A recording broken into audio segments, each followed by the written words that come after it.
حضرت بلال سے لوگوں نے کہا آپ نبی پاک سے متاثر کیسے ہوئے؟ تو جناب بلال کہنے لگے میں زیادہ لوگوں کو مکے کے لوگوں کو جانتا ہی نہیں تھا، جو کہ میری ڈیوٹی تھی گھر میں کام کرنے کی اور مجھے سخت سزا ملتی تھی امیہ بن خلف کی طرف سے، تو میں تو زیادہ لوگوں کو جانتا ہی نہیں تھا، کبھی مجھے موقع ہی نہیں ملا تھا باہر نکلنے کا۔ حضرت بلال کہتے ایک دن مجھے بخار چڑھ گیا بڑا تیز، میں لوگوں کو جانتا نہیں تھا، فرماتے مجھے تیز بخار چڑھ گیا تو ٹھنڈ بڑی سخت تھی، میرے مالک نے مجھے کئی کلو جوں دیے پیسنے کو چکی پہ، کہتے میں بیمار تھا تو میں نے کچھ دوائی لی جو اس وقت موجود ہوتی تھی، تو میں نے ایک لحاف لیا، دودھ پیا تو مجھے نیند آ گئی، جب میں سویا تو میرا مالک آ گیا، اس نے آ کر کے مجھے سوئے ہوئے دیکھا تو کھینچ کر کمبل اتارا، کہنے لگا اب تیری سزا یہ ہے کہ تو کھلے میدان میں بیٹھے گا، وہاں چکی پیسے گا، اور دوسری سزا یہ ہے کہ تجھے قمیض پہننے کی بھی اجازت نہیں۔ حضرت بلال کہتے ہیں تیز بخار، ٹھنڈ کا عالم، اور جب میں چکی پیس رہا تھا تو رو رہا تھا۔ سیدنا بلال حبشی رضی اللہ تعالیٰ عنہ فرماتے ہیں میرے دروازے کے قریب سے رسول پاک گزرے اور مجھے ہائے ہائے کرتے دیکھا تو دستک دی،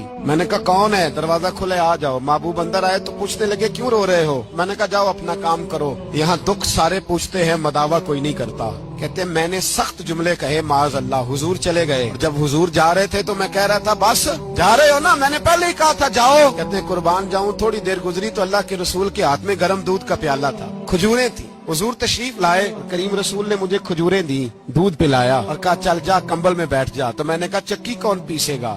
وہ تو بڑا مارے گا۔ مصطفیٰ کریم نے فرمایا تو بیٹھ رضائی میں اور آج تیرے حصے کی چکی میں پیسوں گا۔ کہتے ہیں ساری رات حضور چکی پیستے رہے، سویرے میں اٹھا اور میرے حبیب پاک نے مجھے وہ سارا کچھ دیا اور خود چلے گئے۔ اگلی رات پھر آئی تو حضور پھر آ گئے، مجھے پھر رضائی میں لٹایا، دودھ پلایا اور ساری رات چکی پیسی۔ کہتے ہیں بس تیسرے دن حضور چکی پیس کے جانے لگے تو میں نے قدم تھام لیے، میں نے کہا بیبا دنیا ساری جھوٹ بولتی ہے، جو غلاموں کے حصے کا کام کرے وہ اللہ کا سچا رسول ہوا۔